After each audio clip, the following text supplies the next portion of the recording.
Hi guys 2025 December 31 last day of 2025 అప్పుడు నేను ఇంటికి వచ్చింది 10:30కి. ఇంకా స్టార్ట్ చేసాం ముగ్గులేయడం. ఇంకా కష్టపడేసా మొత్తం బ్లాక్ అండ్ బ్లాక్ అవుట్ఫిట్ వేసుకున్నా. దోమలు ఎట్లా ఉందంటే అన్నీ ఉన్నాయి దోమలు, అసలు ఎక్స్ప్లెయిన్ చేయలేం. ఇంకొక పక్కన ఒప్పుకోలేదు, అయినా సరే ఇంకా చేయాలి, న్యూ ఇయర్ వస్తుంది కదా అని చెప్పి వేసేసాను అనమాట. ఇంకా కిందకి వెళ్ళి ఫన్ చేసాము. 2కి వచ్చి పడుకున్నా, మళ్ళీ మార్నింగ్ 6కి లేసా. న్యూ ఇయర్ అని కొంచెం న్యూగా స్టార్ట్ చేద్దాము అని.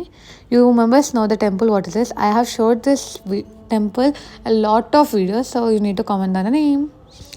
అయితే ఇంకా అందరు ఏమన్నా అంటే న్యూ ఇయర్ ఏంటి, జస్ట్ ఇయర్ నంబర్ మారుతుంది కానీ మన లైఫ్ ఏం మారదు కదా అంటారు.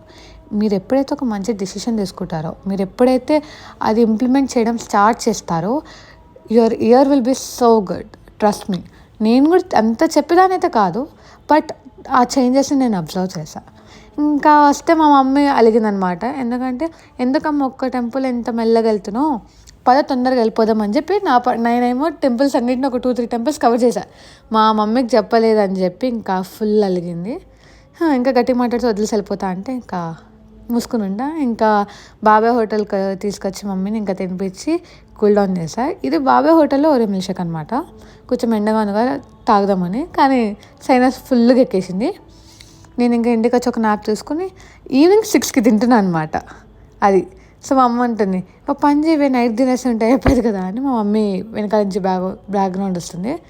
And right now less than 10 hours, అంటే ఈరోజు నాకు ఒక ఎగ్జామ్ ఉంది. నేను ఎగ్జామ్కి ప్రిపేర్ ఏం కాలే, ఒక లెసన్ నేమ్స్ తప్ప నాకేం తెలియదు.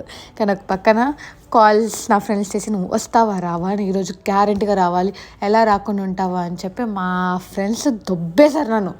ఇంకా నేను వెళ్ళకపోతే చంపేశారు. మళ్ళీ మ్యాటర్ ఏంటో చెప్పట్లేదు, కేక్ కట్టింగ్ ఏంటి ఏం చెప్పలేదు. ఇంకా వెళ్ళిన తర్వాత నాకు అర్థమైంది ఏంటో మ్యాటర్ అని చెప్పి. ఇంకా నైట్ 1 వరకు అక్కడే ఉండాల్సి వచ్చింది. అండ్ మా మమ్మీ కూడా జాయిన్ అయింది సడన్గా. సర్ప్రైజ్ ఏంటంటే, సో ఇంకా అది అయిపోయింది. ఇంకా మళ్ళీ ఇంటికి వచ్చి పడుకుని మళ్ళీ 4కి లేసి ఎగ్జామ్ ప్రిపేర్ అయ్యి నా డేని ఏదో ఒకటి చేసి సెట్ చేసుకున్నా ఇంకా. అండ్ మీకు ఇయర్ చాలా హ్యాపీనెస్ అండ్ గ్రేట్ డే అవ్వాలని కోరుకుంటున్నా. Bye guys.